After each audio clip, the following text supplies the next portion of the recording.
As Marshal of the University, it is my honor to declare open the proceedings of the 520th Convocation of the University of Chicago and to introduce the university's 13th president, Robert J. Zimmer. Please be seated.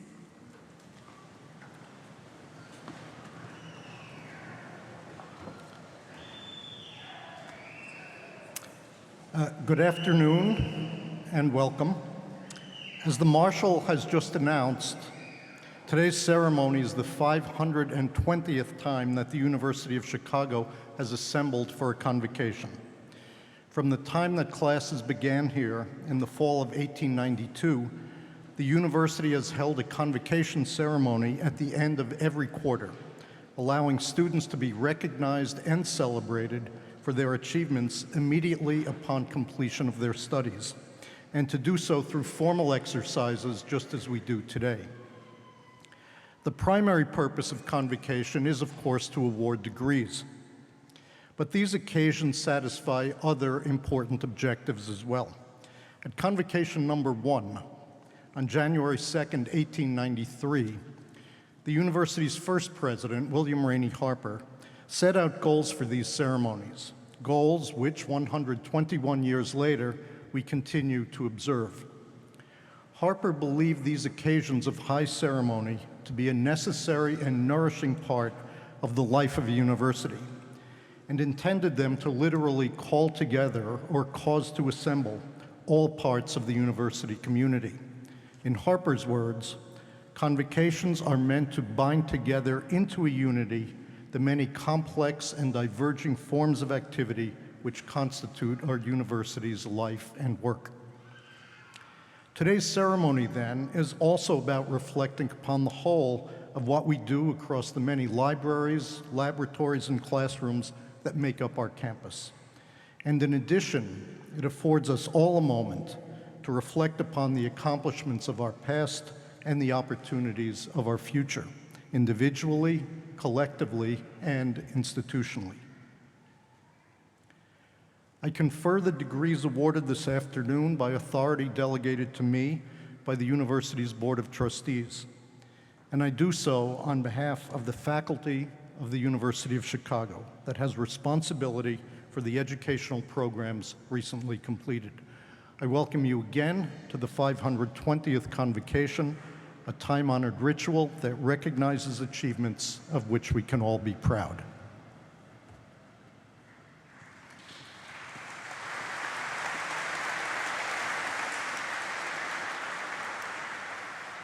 As Provost of the University of Chicago, it is my privilege to introduce a colleague whose work embodies our faculty's commitment to rigorous, cross-cutting inquiry, to using that research to impact the lives of people both locally and nationally, and to training the next generation of leaders through outstanding teaching and mentoring. I am pleased to introduce David Meltzer, a professor in the Department of Medicine, Economics, and the Irving B. Graduate School of Public Policy. As a physician and economist, Dr. Meltzer works to improve both the outcomes and efficiencies of healthcare by using insights from economics and other social sciences. He is currently leading a study funded by the Centers for Medicaid and Medicare that examines how continuity in doctor-patient relationships affects frequently hospitalized Medicare patients. Utilizing tools to better identify the small population who have multiple and complex healthcare needs, Dr. Meltzer's work has led to numerous innovations to improve primary care and reduce costs in hospitals. Innovations that have been applied to both here at the University of Chicago Medical Center and at hospitals across the country. While insights from his research in care and cost effectiveness affect national policy and practice, Dr. Meltzer has been a leader in Chicago's healthcare community. By leading the formation of the Chicago Learning Effectiveness Advancement Research Network, or Chicago Learn, he helps area medical centers share and collaborate in their research. Similarly, the Chicago Area Patient-Centered Outcomes Research Network, or Capricorn, also benefits from Dr. Meltzer's support. Dr. Meltzer is widely admired for his work to train new physicians to be leaders in clinical care, quality improvement, and medical education. It is for these efforts that he recently received the 2014 John M. Eisenberg Excellence in Mentoring Award from the Agency for Healthcare Research and Quality. Dr. Meltzer has deep roots at the University of Chicago, where both of his parents served as faculty and where he graduated from the laboratory schools. After graduating summa cum laude from Yale in 1986, he returned to the University of Chicago to earn his MD at the Pritzker School of Medicine and a PhD in economics under the direction of Gary Becker.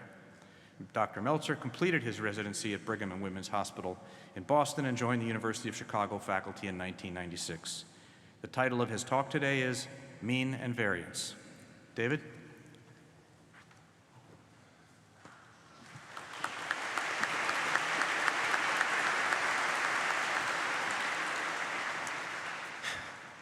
Good afternoon. Let me begin by congratulating the graduates, their families and friends, and my colleagues assembled here. For the graduates, congratulations for the hard work and accomplishments that brought you to this convocation.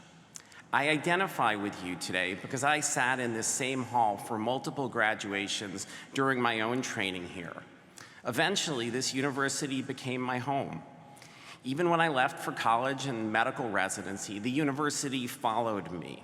Whether through the appreciation of open and discriminating inquiry I first learned at the laboratory schools, or through the powerful insights into economics and medical practice I learned as an MD, PhD student here, that have informed and inspired my professional contributions. If the faculty has done its job, you too will take the university with you.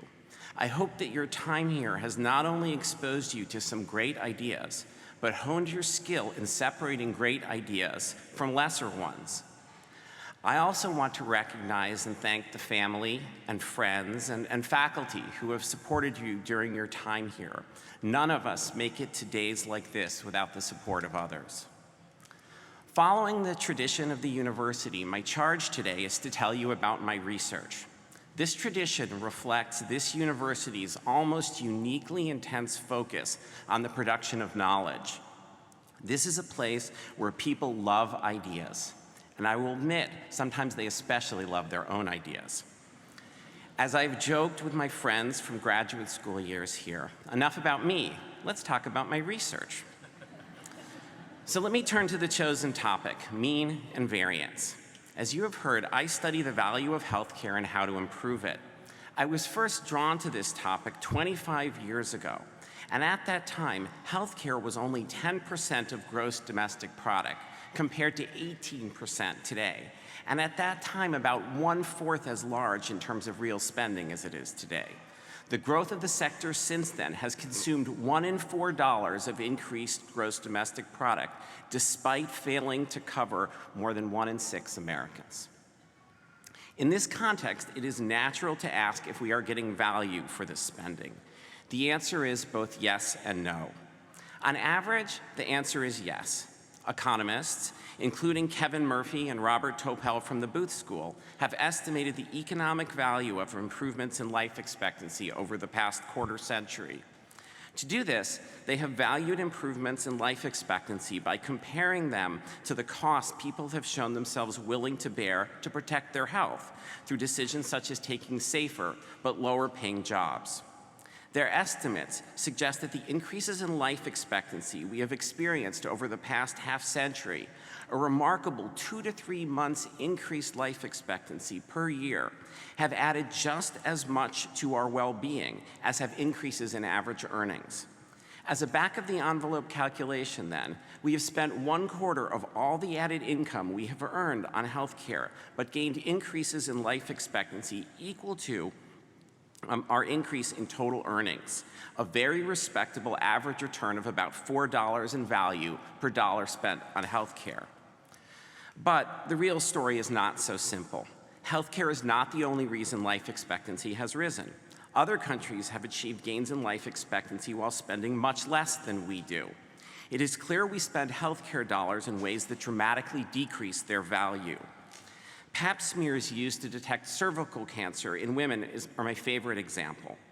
Given every 3 years to women over their lifetimes, Pap smears add about 2 months to life expectancy.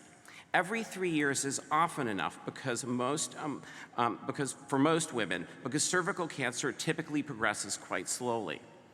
But 80% of pap smears in the United States are to women who get them every year or every other year, where the added value is much smaller. Biannual pap smears add only 1 day to life expectancy, and annual ones add only 8 hours, while costing close to 20 times their benefit. This illustrates the waste that burdens the US healthcare system. Both this problem of inefficient use of technology and approaches to address it are well known. Formal evaluation of medical technologies to assess their value relative to cost is a normal part of health policy in most countries. In the US, efforts to systematically improve value in healthcare have often been squelched by calls of rationing and cookie-cutter medicine that ignores differences among individuals. The hidden voice behind these criticisms is often vested special interests, including sometimes physicians. Indeed, comparative effectiveness research remains so controversial that obtaining support for it within the Affordable Care Act required that it be renamed patient-centered outcomes research to suggest that it would somehow tailor data and recommendations to each individual patient. The research in this area was in fact prohibited from studying cost effectiveness or seeking to inform coverage policy. This is politics. But the problem raised by these critics, that people differ so that the right decision for one person may not be the right for another, is very real. Proponents of the genetic revolution in medicine describe their approach as personalized medicine. But like many so-called revolutions, personalized medicine is not wholly new. Indeed, medical decisions have always been tailored, and not just by medical criteria. Patient preferences differ and change the value of healthcare for individuals. The arthritis that bothers one person enough to choose joint replacement does not bother another. In prostate cancer, where surgery, radiation, or radical prostatectomy are all major options, my research has shown that the mean benefit of choosing one treatment over the other for all men is very small. In contrast, the benefit of choosing the right treatment for each man is 100 times larger. In this sense, the critics are right. Comparing the mean benefits of treatments may be highly misleading. The trick is to understand the variation and how to identify it and respond to it. So how do we do that? Surely some of the answer is in genetics and other biological factors. But if a man with prostate cancer benefits most from surgery, radiation, or watchful waiting, if he is most concerned, respectively, about impotence, incontinence, or anxiety, then the best choice for each man is far more likely to be learned by talking to him to understand his values and preferences than by any laboratory test. This is why advancing medicine requires not just understanding the biological sciences, but also the humanities and social sciences. It is where a university such as ours, blessed with an amazing strength across disciplines and an exceptional openness to and history of interdisciplinary research and teaching, can be at its greatest. I see the power of this interdisciplinary approach acutely in my newest work, which is examining new ways to care for the sickest and most costly patients. The top 5 to 10% most costly patients who account for 80 to 90% of healthcare spending. Our hospital medicine group cares for these patients frequently, but each one of us sees a given patient only episodically. As a result, we often lack the relationship with our patients that could allow us to understand and relate to them ideally as individuals and to give them the best care possible. It was not always this way. Until 2 decades ago, patients' primary care doctors cared for them in the hospital and in clinic. That began to change with the development of hospitalists who only care for patients in the hospital. Specializing in this way was supposed to be better, and in some ways we have found it to be. But in caring for the patient as a person, it is clear something important has been lost. We've also found that the hospitalist model grew not because it was better for patients, but because it was easier for primary care doctors to turn over their hospitalized patients to hospitalists rather than to make a daily trip into the hospital to see just a few patients. These are problems that are best understood through the lens of labor economics, a field whose central ideas were defined at this university and have generated 3 Nobel Prizes among our faculty so far, including one received by my mentor, Gary Becker. Gary passed away this year, and I cannot give this address without acknowledging him. as a mentor, a friend, and truly a scholar for the ages. Gary was generous to me in many ways, but the most important gift I received from him was his ideas. So as I thought about this problem of how to improve care for frequently hospitalized patients, I naturally turned to theoretical insights into the optimal division of labor that Gary had taught me. Indeed, with equations inspired by these theories literally in front of me, a potential solution emerged. The idea was to define a new set of doctors, comprehensive care physicians, who would see patients at high risk of hospitalization, both in clinic and in the hospital, like doctors used to. To make this possible, they would only see patients at high risk of hospitalization and limit their panels to only 200 patients, compared to over 2,000 for traditional primary care physicians. This would allow them to have enough patients in the hospital each day to justify their presence there, while having a small enough panel of patients that they could provide them with ongoing primary care, leveraging the power of the doctor-patient relationship in terms of knowledge, trust, interpersonal relationship, and communication. We were fortunate enough to have this research funded by Medicare and are now over halfway through a 2,000-person randomized trial comparing our model to care by different doctors in the inpatient and outpatient setting. Our program cares for an amazing range of patients, from retired faculty to young adults disabled by congenital illness living at the edge of poverty, to homebound patients of all ages who we care for in their homes throughout the South Side. The lessons I have learned from this work are too numerous to detail, but I'm very optimistic that the program will accomplish its goal of better care and better health at lower cost. My optimism stems both from our early results and from the weekly meetings we hold to address the challenges faced by these patients, whether biological, psychological, sociological, or philosophical. As we discuss these patients' stories with a physician who knows them well and is deeply invested in them, we develop new ideas to address their needs as individuals. There is a theorem in economics that one needs as many policy tools as one has policy objectives. As we care for these patients, we use modern molecular diagnostics, big data for predictive analytics, and cutting-edge organizational theories. But to address their diverse needs, there is still no intervention with the breadth and scope of human judgment and wisdom, especially when informed by a real relationship with the patient and by an environment that understands and values humanistic concerns. Indeed, many of our physicians have drawn on the university's resources in the humanities and social sciences to enrich their abilities to care for these patients as individuals, with tools from narrative analysis and ethnography to psychometrics. Our economic research that has taught us about the mean returns to different models of practice has given us the ability to address variation in our patients. In closing, I will say that most everything we have done with students at our side, and often ahead of us. I often think that the very best part of this institution is its students, and by extension, its graduates. I hope that you graduate feeling enriched and confident in your ability to share what you have learned with others. Like all of us, I am sure you will have your ups and downs, some great ideas and some not great ideas. That is fine.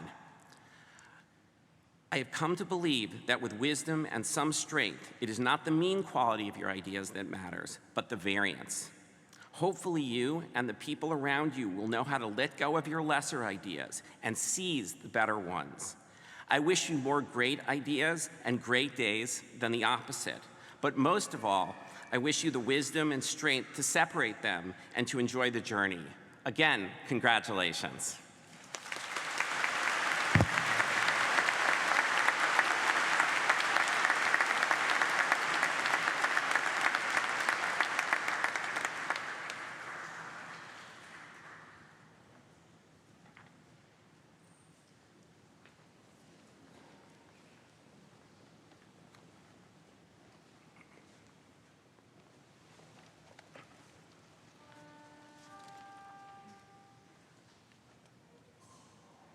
My spirit sang all day, oh my joy, nothing my tongue could say, only my joy. My heart an echo caught, oh my joy, and spake, tell my thought, I got thy joy.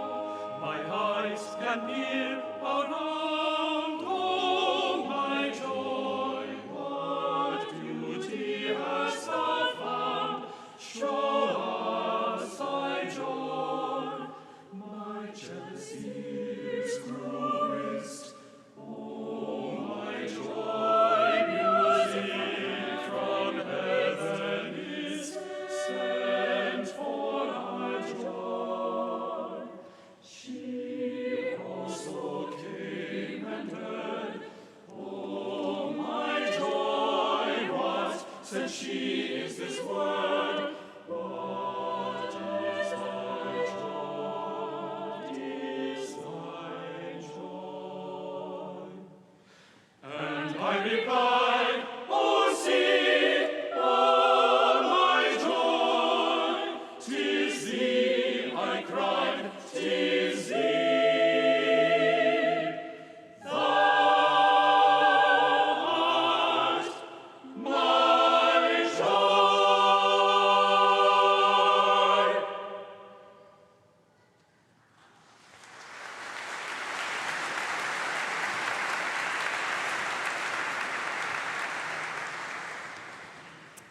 As we begin the presentation of degrees, may I call your attention to the award of honors listed in the convocation program, as well as the names of candidates receiving degrees today in absentia. At this time, in the favoring presence of the congregation here assembled, the deans of several faculties of their appointed representatives will present the candidates for academic degrees to the president of the university. The Associate Dean of the College will now present candidates for the degree of Bachelor of Arts in the programs in the college.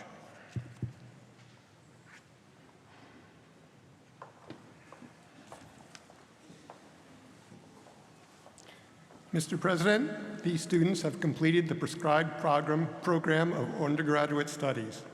On behalf of the faculty of the college, I have the honor to present them as candidates for the degree of Bachelor of Arts.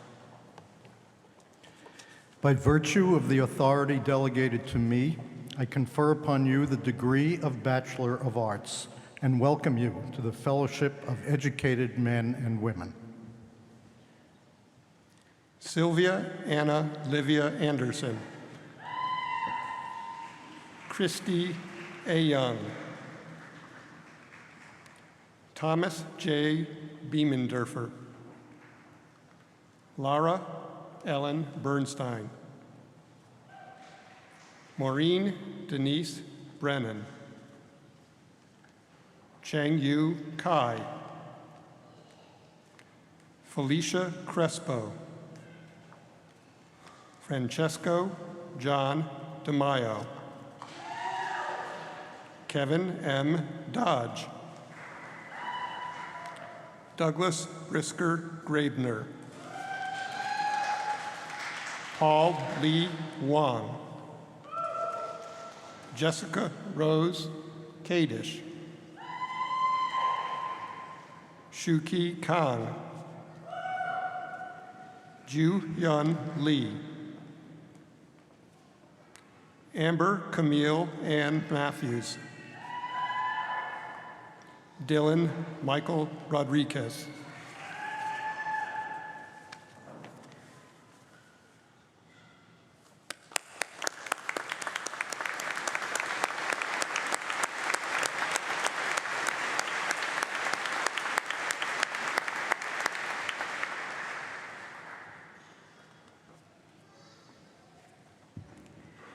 Mr. President, I have the honor of presenting a student marshal in the class of 2014.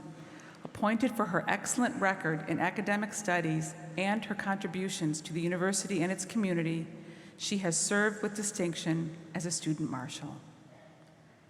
Keiko Wemmer.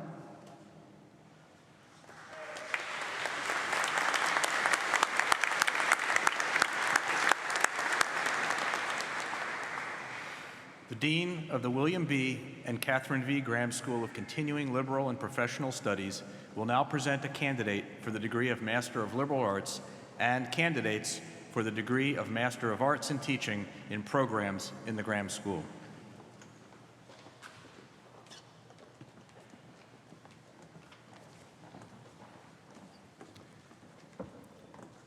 Mr. President, this student has completed the program of studies prescribed by the faculty of the William B. and Catherine V. Graham School of Continuing Liberal and Professional Studies. I have the honor to present her as a candidate for the degree of Master of Liberal Arts.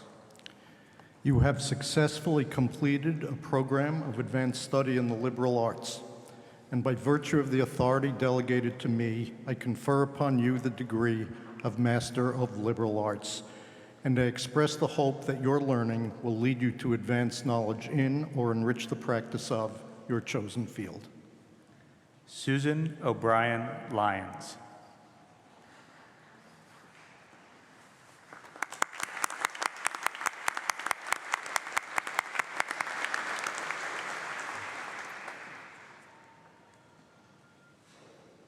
Mr. President, the students I now present have completed the program of studies prescribed by the faculty of the William B. and Catherine V.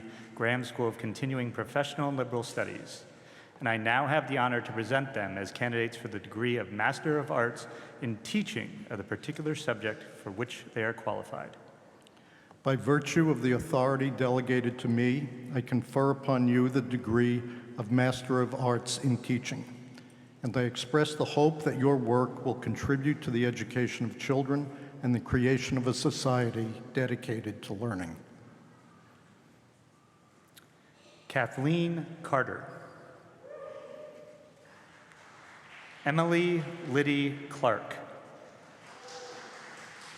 Saba Joy Costello. Peter John Zubay III. Bianca Jesenia Hernandez. Amalia Herrera. Aaliyah Salime Hines. Claudio Martinez. Richard Nettles. Anna J.O. Peterson. Andre Scott. Pamela Lynn Spahn.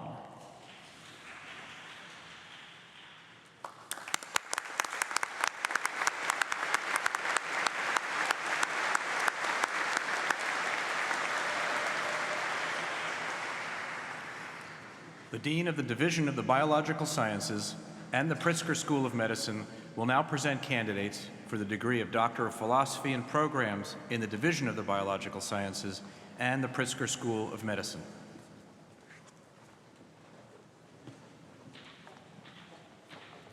Mr. President, each of the students I now present has attained scholarly distinction in advanced studies and has prepared a dissertation that contributes to knowledge in a particular field of research. On behalf of the faculty of the Division of the Biological Sciences and the Pritzker School of Medicine, I have the honor to present them as candidates for the degree of Doctor of Philosophy.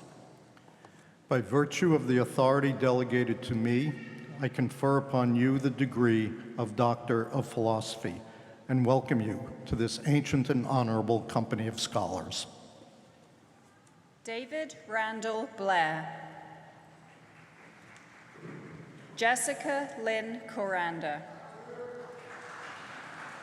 Sean Austin Ong Lim. Chanying Liu. Joanna L. Mandecki.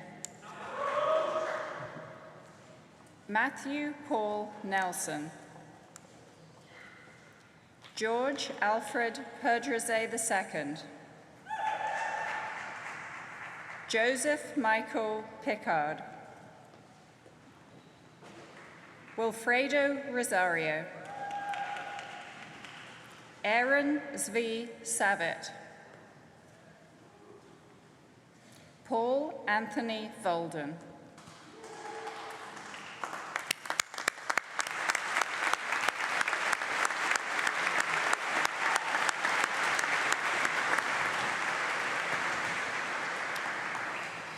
The Associate Dean of the Division of the Humanities will now present candidates for the degrees of Masters of Arts and Doctor of Philosophy in programs in the Division of the Humanities.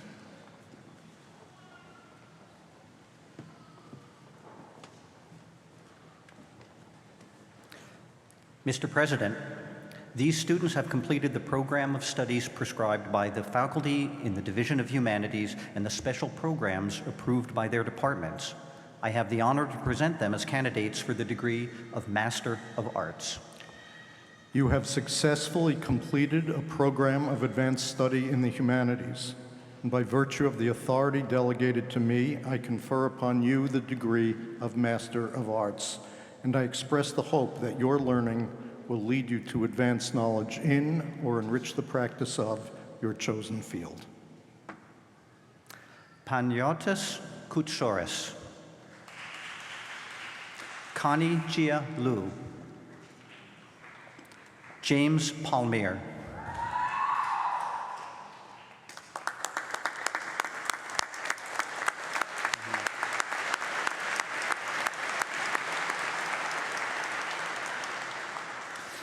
Mr. President, each of the students that I now present has attained scholarly distinction in advanced studies and has prepared a dissertation that contributes to knowledge in a particular field of research.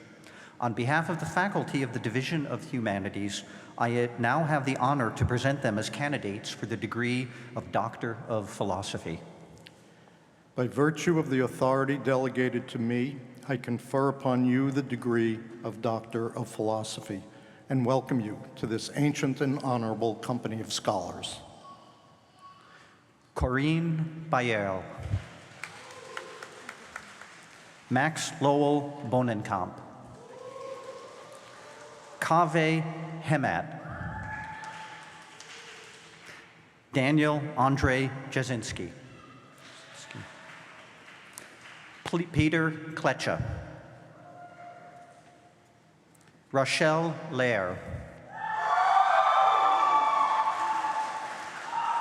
Megan Sarah Nutzman. Michael Jan Savitz. Adrienne Melissa Sealy.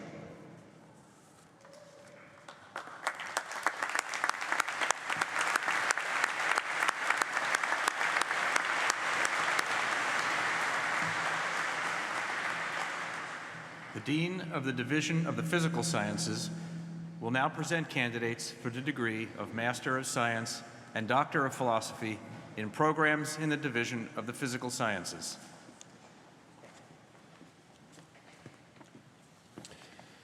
Mr. President, these students have completed the program of studies prescribed by the faculty of the Division of the Physical Sciences and the special programs approved by their departments. I have the honor to present them as candidates for the degree of Master of Science. You have successfully completed a program of advanced study in the physical sciences, and by virtue of the authority delegated to me, I confer upon you the degree of Master of Science, and I express the hope that your learning will lead you to advance knowledge in or enrich the practice of your chosen field. Omobola Abike Babarinsa. Michael David Borash. Matthew John Kruger. Yang Li. Yuzhu Li. Weiyang Song. Daniel John Stenkowitz. Yuchun Xia. Linjun Shu. Xinyong Zhong. Zhilong Zhou.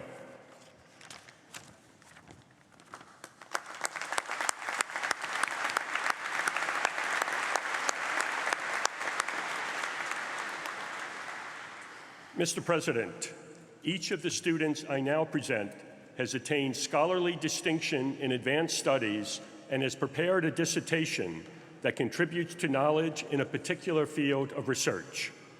On behalf of the faculty of the Division of the Physical Sciences, I now have the honor to present them as candidates for the degree of Doctor of Philosophy. By virtue of the authority delegated to me, I confer upon you the degree of Doctor of Philosophy and welcome you to this ancient and honorable company of scholars. Tunkut Uji Zhang. Christopher Fox, Tuan Nguyen, Quanjian Ji, Duo Jiang, Gabrielle Lee, Jessica Catherine Lin, Nan Liu, Samuel Ross Meehan, Kenley March Barrett Pelzer, Quan Tran Pham, Keen E. Shio, Charles Egder Statz III, Sheng Zhang,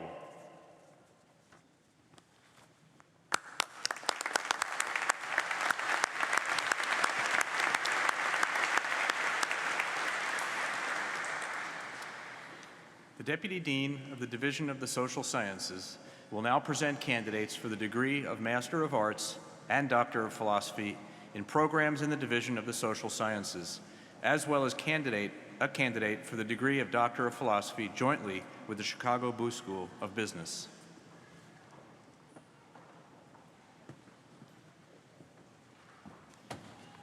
Mr. President, these students have completed the program of studies prescribed by the faculty of the Division of the Social Sciences and the special programs approved by their departments. I have the honor to present them as candidates for the degree of Master of Arts. You have successfully completed a program of advanced study in the social sciences, and by virtue of the authority delegated to me, I confer upon you the degree of Master of Arts, and I express the hope that your learning will lead you to advance knowledge in or enrich the practice of your chosen field. Cecilia Buschardt Ackerman, Haro Francisco Alfaro Siranca, Sarah Jean Marie Arnold, Zayad Ifzal Bungish, Mariel Jane Barnes, Vedran Bigradlia, Jeffrey Carl Berglund, Isadora Borges Monroy, Mariah S. Callis Goodwin, Shin Chen, Benjamin Sherman Cheshire, Robert James Core, Ann Corder, Miles Lawless DeTreve, Zachary DeGeorge, Aaron Ife, Joshua Ron Eminger, Joshua James Erb, Carl Joseph Erickson, Jill Gandhi, Taylor Christopher Gillings, Caitlin Rose Glimko, Karen Estelle Graves, Jennifer Gretsch, Samya Gupta, Constanza Noel Iribarni Breva, Caitlin Michelle Jaffe, Inai Jiang, Alexander Slater Johnson, Trevor David Johnson, Jared Spencer Kane, Adori T. Kim, Ki-Jin Kim, James Jacob Kenneth Kolkema, Carl Ernest Kubler, Charu R. Kulkarni, Catherine Eldridge Langley, Sung Lee, Alexandra Marissa Levine, Jarong Lee, Felice T. Ling, Mark Lush, Madison Joan Lylrer, Oded Mahon, Christina Danielle Mastroianni, Lee James May, John Gray McGraw, Amber Alicia McKenzie, Andrew S. Miller, Matthew Edward Nessler, Kathleen Grace O'Connor, Jeffrey David Olenek, Clayton Oppenheiser, Andrew Oldroyd Pace, Brian Scott Peckham, Michael A. Perino, Adam Rabin, Kayleen Louise Riojas, Lourdes Vanessa Rodriguez, Connor Randall Ross, Sylvia Elzbieta Rusin, John Richard Schneider, Melissa Ann Scott, Ishani Sharma, Connor Stangler, Andrew Stark, Ari Stillman, Brian Francis Stillman, David Thomas Sewell, Maida Surampudi, Yachi Tong, Elizabeth Hazel Trudeau, Grace Turk, Annika Skoik, Ilana Mijal Ventura, Ramon Vigberto Vieira, Ha Vu, Nicholas George Walker, Madeline Wendell, Christina Ann Williams, Hannah Alyssa Whitmire, Jennifer Abby Zelnick, Zachary Allen Zundel.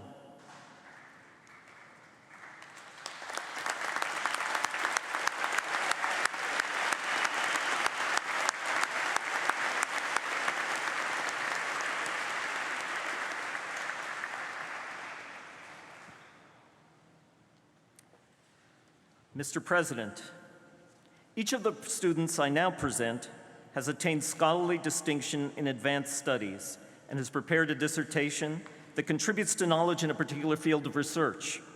On behalf of the faculty of the Division of the Social Sciences, I now have the honor to present them as candidates for the degree of Doctor of Philosophy.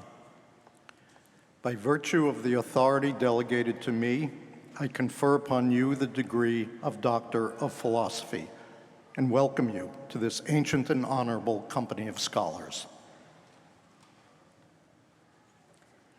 Leslie Emel Beldo, Jr.,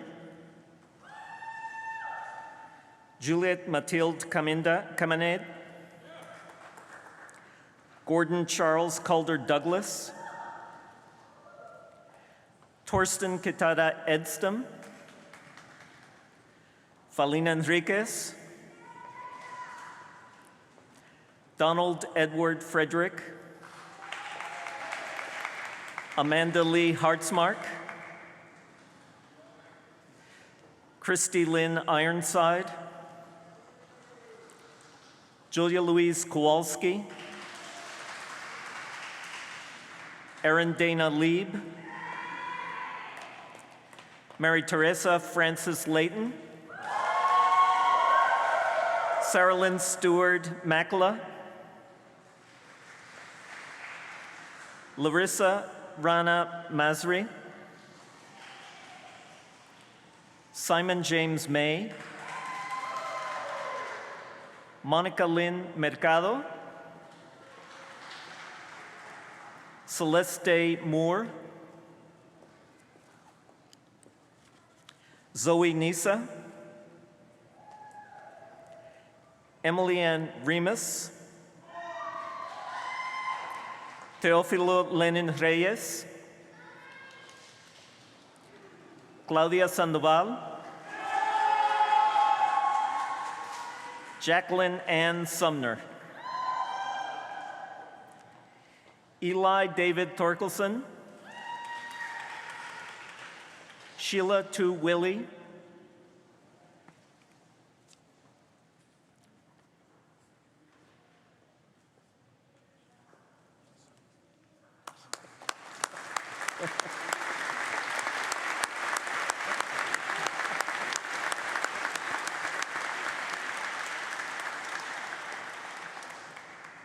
Mr. President, the student I now present has attained scholarly distinction in advanced studies and has prepared a dissertation which contributes to knowledge in a particular field of research.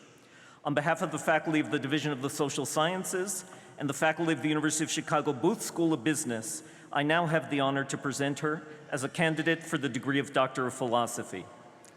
By virtue of the authority delegated to me, I confer upon you the degree of Doctor of Philosophy and welcome you to this ancient and honorable company of scholars. Mariam Farboudi.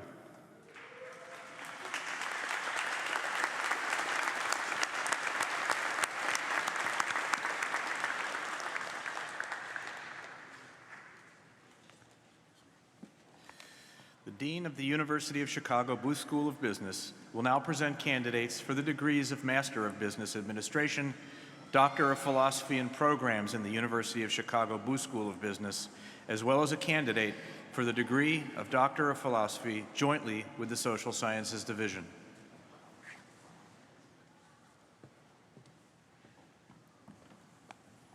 Mr. President, these students have completed the program of professional studies prescribed by the faculty of the University of Chicago Booth School of Business. I now have the honor to present them as candidates for the degree of Master of Business Administration.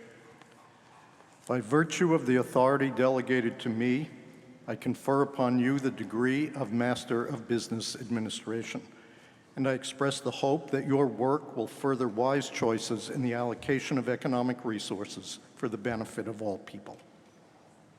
Anil Abraham. Jacqueline Barrett. Mary Patricia Barron. Anil Baylor.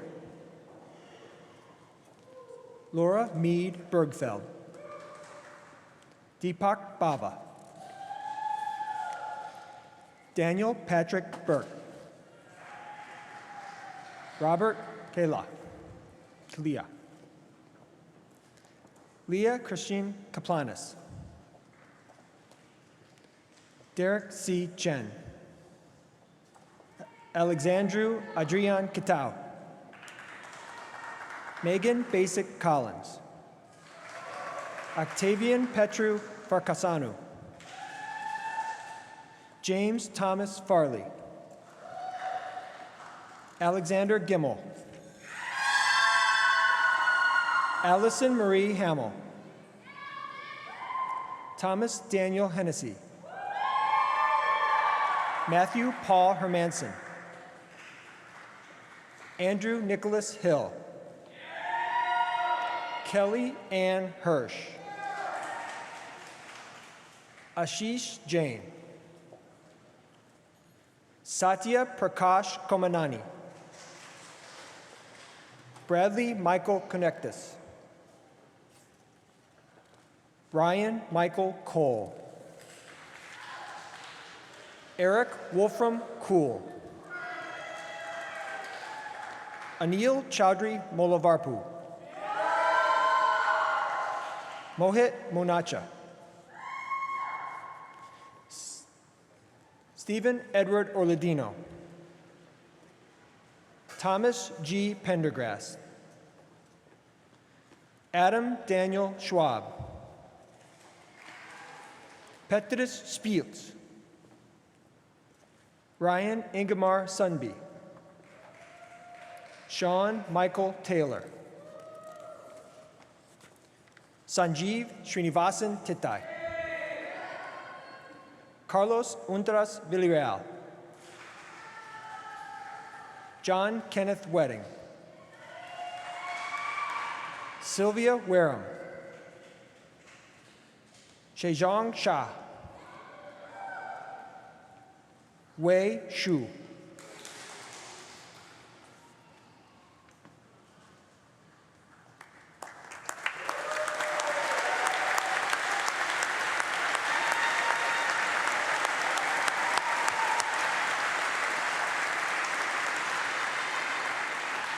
Mr. President, the students I now present have attained scholarly distinction in advanced studies and have prepared a dissertation which contributes to knowledge in a particular field of research. On behalf of the faculty of the University of Chicago Booth School of Business, I have the honor to present them as candidates for the degree of Doctor of Philosophy. By virtue of the authority delegated to me, I confer upon you the degree of Doctor of Philosophy and welcome you to this ancient and honorable company of scholars. John Graham Burroughs,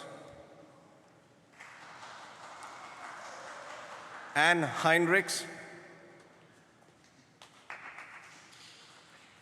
Nan Lee,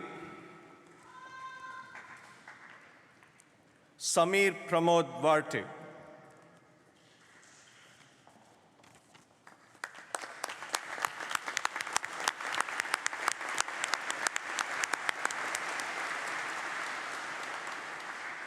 Mr. President, the student I now present has attained scholarly distinction in advanced studies and has prepared a dissertation which contributes to knowledge in a particular field of research. On behalf of the faculty of the University of Chicago Booth School of Business and the faculty of the Division of the Social Sciences, I have the honor to present the recipient of the degree of Doctor of Philosophy. By virtue of the authority delegated to me, I confer upon you the degree of Doctor of Philosophy and welcome you to this ancient and honorable company of scholars. Ray Tway.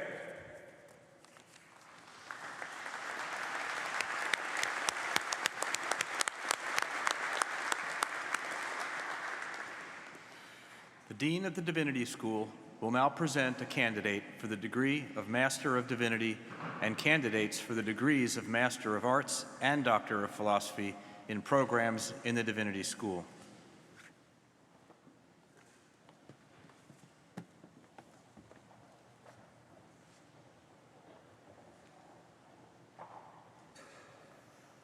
Mr. President, the student I now present is academically qualified to engage in the profession of ministry, having completed a program of study prescribed by the faculty of the Divinity School.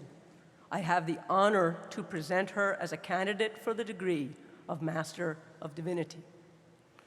By virtue of the authority delegated to me, I confer upon you the degree of Master of Divinity, and I express the hope that your work will contribute to a learned and effective ministry dedicated to the spiritual welfare of humankind.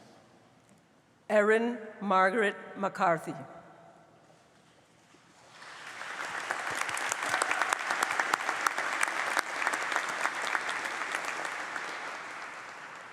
Mr. President, these students have completed a program of studies prescribed by the faculty of the Divinity School for foundational education in the academic study of religion. I have the honor to present them as candidates for the degree of Master of Arts. You have successfully completed a program of advanced study in divinity, and by virtue of the authority delegated to me, I confer upon you the degree of Master of Arts, and I express the hope that your learning will lead you to advanced knowledge in or enrich the practice of your chosen field. Ahmed Arafat. Femia Lukos Marur.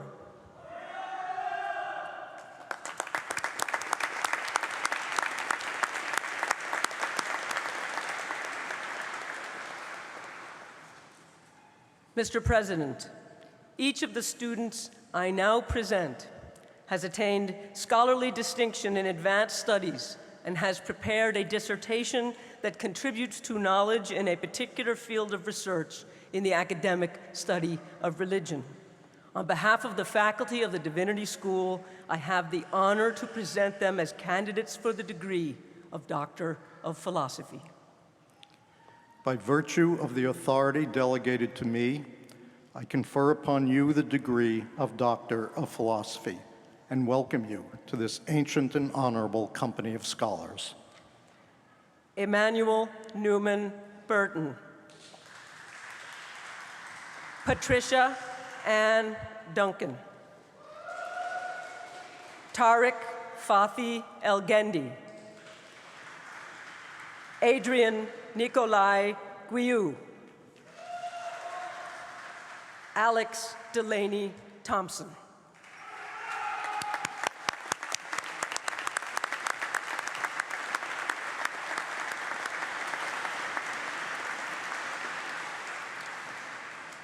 The Dean of Students of the Law School will now present candidates for the degree of Doctor of Law, or JD, in programs in the law school.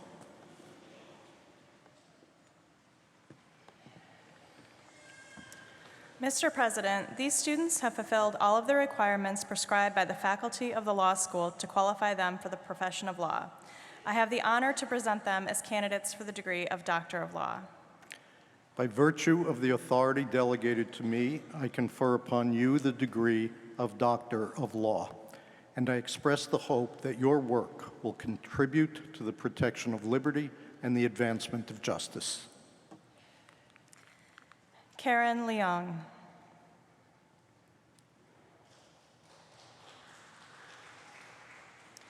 Nora Yasmin Shauki.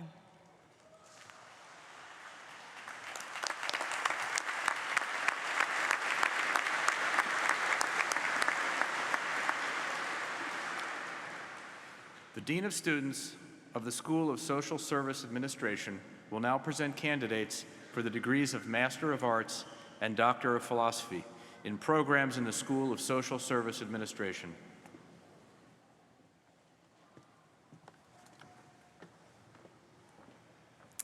Mr. President, these students have completed the program of studies prescribed by the faculty of the School of Social Service Administration. I now have the honor to present them as candidates for the degree of Master of Arts.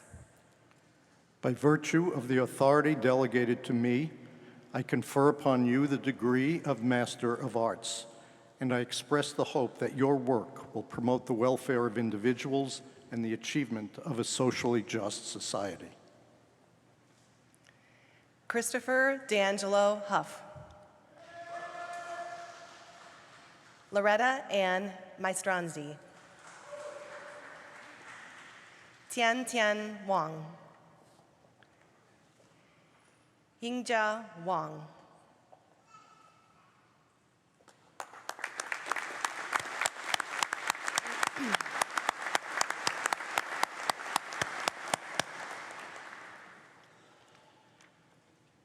Mr. President, these students have attained scholarly distinction in advanced studies and have prepared a dissertation that contributes to knowledge in a particular field of research.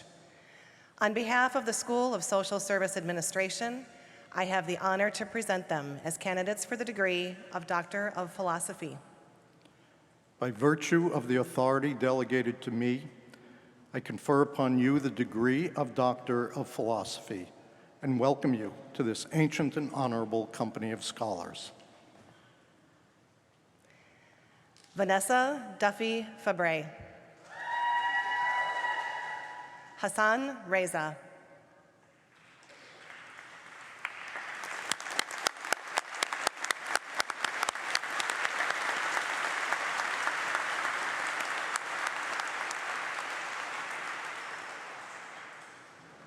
Please stand for the singing of the university's alma mater.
Please be seated.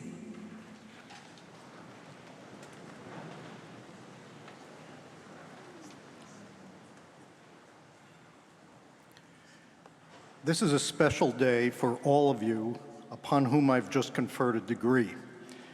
And it is a special day for the family members and friends who may be here to join you. It marks the completion of your study, or at least one phase of that study, a path that I trust has been challenging. I hope you are enjoying this moment of celebration and perhaps moment of reflection that this convocation affords. You are now all graduates of the University of Chicago.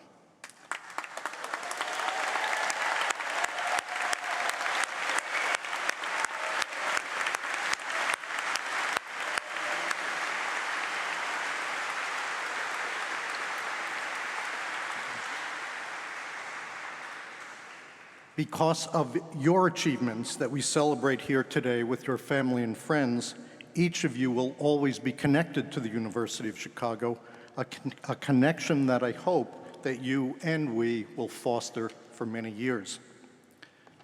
The University of Chicago is an institution driven from its inception by an idea that one could create and continuously renew a university focused on rigorous, intense inquiry and analysis. The university, through its work every day, expresses the view that clarity derives from the clash of ideas, the challenge of assumptions, and the willingness to accept answers only when they meet the tests of argument. We seek understanding that is complex, expandable, and fluid, rather than simple and rigid. An understanding that reflects analysis rather than ideology, that accepts complexity over the comfort of simplicity, that seeks to delineate both the power and the limitations of argument, and an understanding always ready to incorporate new data which can emerge and which, in fact, must be sought. We believe that the best education, the most empowering education, and the most powerful learning take place in the environment of constant challenge that is implicit in the culture of rigorous inquiry, and that this culture is responsible for producing ideas of power and importance to humankind. This focus on rigorous inquiry has defined the University of Chicago, its research and its education at all levels since its beginning, and it continues to do so today. The university and its culture are renewed every day by the work of its faculty, students, and staff. And while it is natural to focus on your own achievements today and what they mean for your future, you can also take great satisfaction in your contributing to the ongoing renewal of your university, the University of Chicago. I know that as graduates of this university in the coming years, you will be called upon to act, to speak, and to lead. And like so many University of Chicago graduates who have come before you, you will approach this challenge of leadership empowered by your University of Chicago education. The power of analysis and ideas that you have experienced here and that are now your own will serve you wherever your path takes you and whatever challenges you confront. Each of you who received a degree today has received help and support from parents, family, spouses, partners, children, friends, mentors, or university faculty and staff. And while it is your achievements that we mark today, all of these supporters can rightly take great pride in your accomplishment. And so to all degree recipients, please accept my congratulations for all that you have achieved. I wish you all good fortune and happiness in the years ahead. Enjoy your coming adventures wherever they may lead you. Congratulations.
This now concludes the 520th Convocation of the University of Chicago.